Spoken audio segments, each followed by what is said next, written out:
Bismillahirrahmanirrahim. Assalamualaikum warahmatullahi wabarakatuh. Alhamdulillahirabbil alamin. Wassalatu wassalamu ala asyrofil anbiya'i wal mursalin Sayyidina Muhammadin wa ala alihi wa ashabihi ajmain amma ba'du. Alhamdulillah, pemirsa Salim Bayani yang insya Allah dirahmati Allah Subhanahu wa Ta'ala, di momentum Ramadan ini mari kita sama-sama melakukan ketaatan kepada Allah Subhanahu wa Ta'ala dalam segala hal, dalam segala aspek kehidupan ini, termasuk dalam berbisnis. Nah, dalam berbisnis kita sebagai umat Islam, sebagai umat Muslim itu harus selalu terikat pada apa? Terikat pada aturan, terikat pada hukum syara yang sudah ditentukan Allah Subhanahu wa Ta'ala dan sudah dikabarkan oleh baginda kita Nabi besar Muhammad Sallallahu Alaihi Wasallam. Nah, jadi dalam berbisnis kita tidak bisa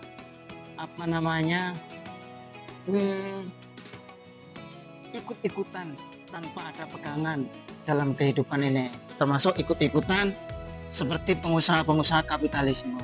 Sebagai umat Islam itu punya identitas tersendiri terkait bisnis, terkait permodalan, itu harus tanpa riba, harus halal. Jadi bisnis itu dari hulu ke hilir itu harus halal, tidak boleh terjadi gharar di dalamnya. Ya, jadi untuk terkait permodalan, kita sebagai umat Islam dilarang untuk menggunakan modal-modal yang berhubungan dengan riba. Misalkan kita tidak punya modal harus lari ke bank. Nah, itu kan dilarang dalam Islam, karena di dalam pinjaman melalui perbankan tersebut ada bunganya, ada interestnya, ada ribanya. Nah, itu dilarang. Dan kita sebagai umat Islam harus mengimani itu. Jadi terkait permodalan maka kita dilarang untuk menggunakan modal-modal yang terkait dengan riba. Nah, Islam ada solusinya. Terkait permodalan Islam juga punya solusi. Jadi Islam itu melarang riba, maka menghalalkan jual beli. Dan insya Allah melarang sesuatu, pasti Allah memberi jalan. Itu terkait permodalan.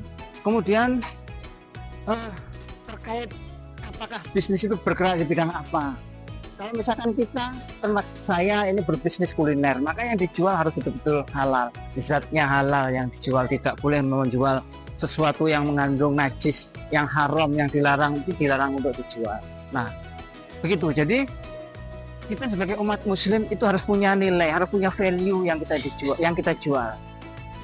Karena saya itu insya Allah akan terus belajar terkait Islam, maka value dalam usaha saya yaitu value akidah. Jadi saya jual terkait value akidah. Jadi termasuk kami juga staf-staf saya, karyawan-karyawan kami juga juga terikat. Juga semua yang tergabung pada usaha itu terkait karyawan juga harus selalu terikat pada hukum syara. Terkait pakaiannya itu harus selalu syara. Ya. Jadi kemudian yang paling penting sekali itu dalam Islam, untuk menggapai rezeki, mencari rezeki itu bukan seberapa banyak, tapi seberapa berkah, gitu ya. Jadi mindset itu harus dirubah, karena kalau mindset kita itu mencari rezeki seberapa banyak, itu mindsetnya para pengusaha kapitalis. Kalau sudah mindsetnya seberapa banyak, maka mencari rezeki itu dengan segala cara akan mengarah mencari rezeki yang seberapa banyak itu dengan menghalalkan segala cara, tidak peduli halal haram.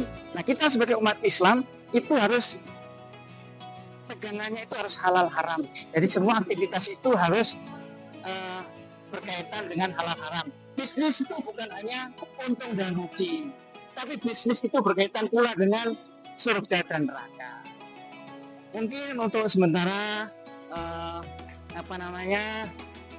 yang ilmu yang bisa saya share pada hari ini cukup sekian. Semoga bisa bermanfaat buat diri saya sendiri dan mudah-mudahan juga bisa bermanfaat buat pemirsa Kolbun Salim Banyuwangi. Terima kasih. Assalamualaikum warahmatullahi wabarakatuh.